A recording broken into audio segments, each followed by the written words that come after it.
And now, Dick Tracy!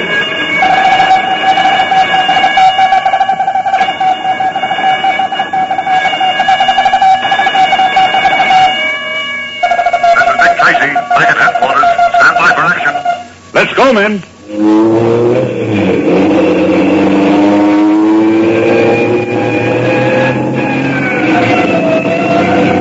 Yes, it's Dick Tracy, protector of law and order. 59 years ago, a special ceremony was held on Bedloe's Island in New York Harbor. It was the unveiling of a statue that had just come from France. It was called the Statue of Liberty. Now, that statue has come to be a symbol of our way of life, a way we preserve by buying war bonds. This victory loan drive is our last, boys and girls, and the money is going to be used in the best way possible to pay back the men who fought for us. And did you know that your school can help out? That's right, and here's how.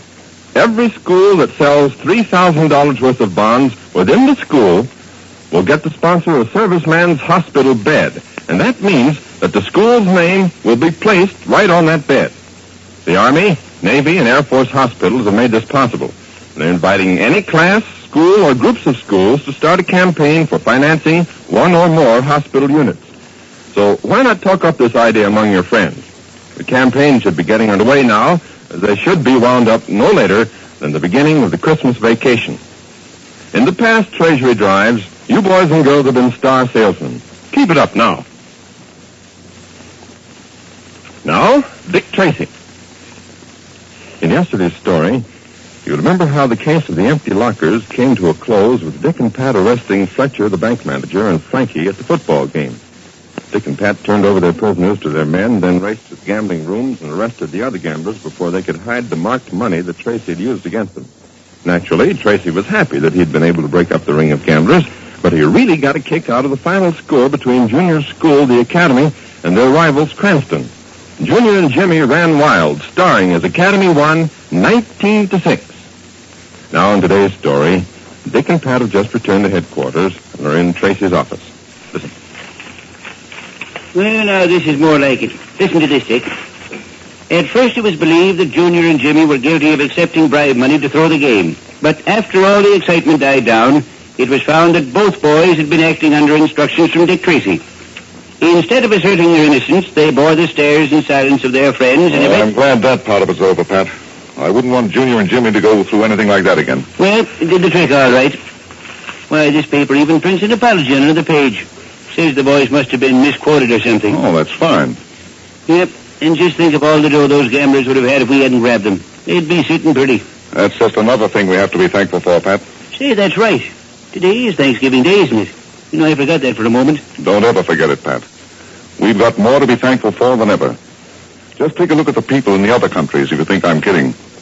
Just try to name one that isn't much worse off than we are. Well, I guess you're right at that, Dick. Say, tell me, what's the chief got lined up for us next? Oh, nothing special, Pat. Well, I hope it's something easy. Something that'll give me time to pack my tummy with a lot of turkey and cranberry sauce. I'm sure looking forward to it. By the way, when do we go out and eat, Dick? Well, we'll go as soon as the lieutenant comes back. He went home to his Thanksgiving dinner. The lucky stiff. And we have to wait until... Wait a minute. That's your signal, Dick. Tracy. Inspector, this is Lieutenant Mallory. I'm back from dinner, so if you and Pat want to go, I'll cover you until you get back. Oh, thanks, Lieutenant. Pat's been telling me what he's going to do to a turkey with cranberry sauce on the side. Pat and I'll start right out. How soon you'll be back? Well, that depends on how much Pat eats. But all joking aside, we won't be too long. Okay. Take your time and have a good dinner. You two guys have earned it. And let me know when you get back. You heard that, Pat? I certainly did. Let me lead the way. You know, I saw a Thanksgiving dinner advertised in a restaurant up the street. Boy, it sure looked good. And you know, Dick, they had cooked turkey in the window that looked as if it weighed 50 pounds.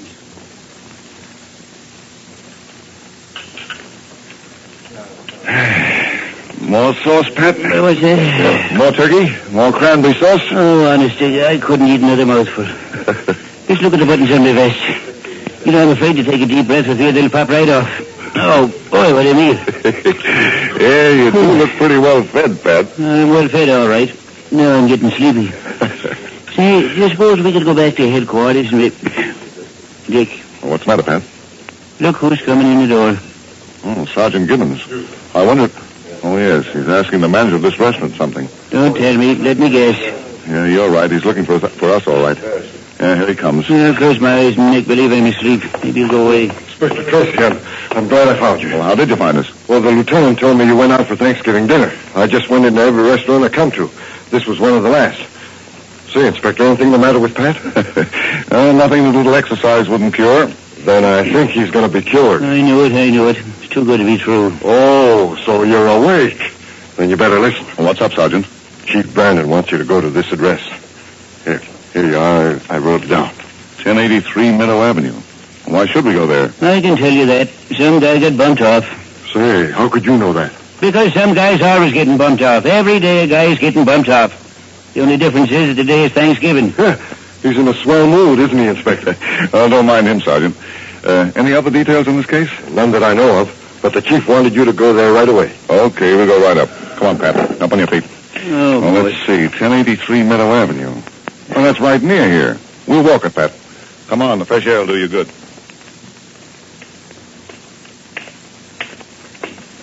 Well, now, this is a classy apartment house, Dick.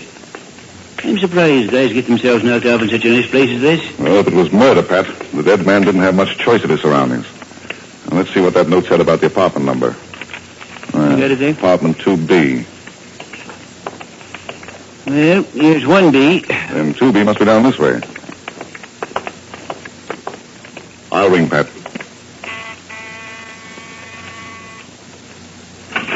On your way, I told you the porters would... Oh, it's you, Inspector. Come right in. Hello, Egan. Hello, Pat. How are you? Well, you'll find nothing's been touched, Inspector. Good. And you'll find the body in the living room. That's the room at the end of this corridor. Oh, thanks. Yes, this is a classy place, all right. I'm kind of curious to see what kind of a guy lived here. Well, there he is, stretched out on the living room floor. Yep, the guy's dead, all right. But what killed him? Well, help me turn him over, Pat. Yeah, that'll do. Yeah, there doesn't seem to be a mark on him. We'll have to make a closer examination, Pat. Give me a hand, will you? Right. Oh, so that's it. Shot. Through the heart. And the bullet went in from the front. That means he saw his murderer. Yeah, you're right, Dick. Well, no evidence of a struggle. That means he not only saw his murderer, but knew him or her. Let's see if we can find the gun, Pat. Right. Nope, doesn't seem to be here, Dick. Now, who could... Uh-oh, it's probably the coroner. Well, let him in, Pat. Right. No, I thought it might be you. Hello, Pat. Well, what's there for me to do? Your job's up front in the living room rug. We'll find Dick up there. Let's go, then. Haven't got a lot of time to waste. Today's a big day at our house. Haven't got time to fool around with people to get themselves killed. Oh, hello, Inspector Tracy. Well, how are you, coroner? I'm all right, but just a little hungry. Now, if you'll just step aside, Inspector, I'll get through this as fast as I can. Let's see what we got here. Shot through the heart. Condition of body. Let's see. Death took place about 2 hours ago. Rigor mortis is... Where's my calibrator? Here we are. Now then. 32 caliber would be my guess. Yeah, there you are, Tracy. That'll do you any good. Yeah, just as you said. A 32 caliber bullet. Yeah, I'll just make out the death certificate. You know this man's name? Not yet. We haven't had a chance to make sure of his identity. There you are. Here's the death certificate. Death caused by lethal weapon. Bullet calibrated 32. Death caused by persons as yet unknown. Well, I'll be on my way. Just fill in the man's name when you're sure he is. So long, Tracy. So long, Pat. Well, no, the coroner was certainly in a hurry. And we better be too, Pat. Come on. First, we have to identify this man. Then I think we'd better go over the place for fingerprints. Let's hurry, Pat. We've got a lot of work to do. Hours later, after having gone over the dead man's apartment, Dick and Pat returned to headquarters with their information. And that's where we find them now, comparing notes. Listen. Let's see. We have the man's name. Right, Elmer Cook. We got that from letters, landmarks, the phone book, and the janitor of the building. His identification was positive enough. Sure, yes, Pat. And we know from what the coroner told us that he was shot at around 11 o'clock in the morning. Yes, and we also found out that nobody in the whole building heard the shot. That seems strange, doesn't it? Most of the people probably had their radios on or Maybe they thought the shot was a backfire and didn't pay any attention to it. Yes, that's probably it, Pat. But the thing we have to look for is the motive. Well, you can bet it'll be either money or a woman or maybe both. It's always the same, Dick. Every time we get on a case like this. Inspector Tracy. Inspector Tracy? Yes? I've called to tell you about the murder of Elmer Cook. Get on the extension, Pat. Can you speak a little louder, please? I called to tell you about the murder of Elmer Cook. Well, who is this speaking, please? This is Frank Loughran. I live at 1612 East Boulevard. Yes? I killed Elmer Cook, Inspector, and I called to find out how I can give myself up. Pat, get a man started up there. Go ahead, Mr. Loughran. Well, you see, I've never killed anyone before, and I just didn't know what to do about it. I've always been rather afraid of the police, so I... By the way, can you tell me how Mr. Cook was killed? Oh, I shot him. I shot him right through the heart. You see, I've been wanting to do it for some time. But as I told you, I've always been afraid of what the police would do to me. The man's on his way, Dick. Well, my advice, Mr. Loughran, is to stay right where you are. And don't be afraid of the police. We'll help you as much as we can. Just stay right where you are. Pat Patton and I'll take care of everything. Hello? Hello? Yep, he hung up. Oh, what do you make of that? Nut. Some kind of a crackpot that... Wait a minute. Maybe this is him back again. I'll get on the extension. Inspector Tracy? Inspector Tracy? Yes? My name's Connors. Eddie Connors. I want to report a murder. Well, go ahead, Mr. Connors. A man by the name of Elmer Cook has been murdered. You'll find him lying on the floor of his apartment at 1083 Meadow Avenue. Well, that murder's already been reported, Mr. Connors. Good. Then that saves me the trouble of a lot of explaining. What shall I do? Well, what do you mean? Well, shall I wait right here? Oh, Mr. Connors, I don't understand you. Listen, Inspector, I'm trying to tell you that I killed Cook. I want to know what you want me to do about it. It isn't every day I kill a man. You'd think a taxpayer would get a little more help and consideration from the police. In a moment, we return to Dick Tracy. But first... Well, Tracy fans, we've ceased being surprised. Never again is anything going to startle us. We're not saying that we've seen everything, but after witnessing the prizes people get on Detect and Collect, we've come close to it. Here are just a few of the things that people have won. 2 yards of sidewalk, a Surrey with a fringe on top, a complete candy counter, 500 pounds of onions. No, it wouldn't surprise us at all if a contestant came walking out of the show hand in hand with a lemur. Now, a lemur is a cute-looking animal with soft fur. But the trouble is he's never seen around these parts, mainly because he lives in Madagascar. But if the Detect and Collect prize thinker-uppers decided they wanted a lemur, they'd probably pack their bags and go sailing off to Madagascar to pick one up for the next show. But just like I say, I refuse to be surprised by anything that's given away on Detect and Collect. Tonight, over most of these stations, Detect and Collect carries on in madcap fashion.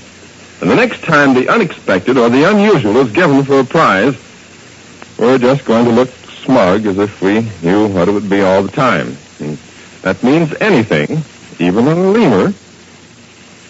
Now back to Dick Tracy. This business is driving me crazy. Now, don't get excited, Pat. I finally got Connors to give me his address. We'll go up there and see what it's all about. Come on. 1 murder and 2 confessions before we even leave the office.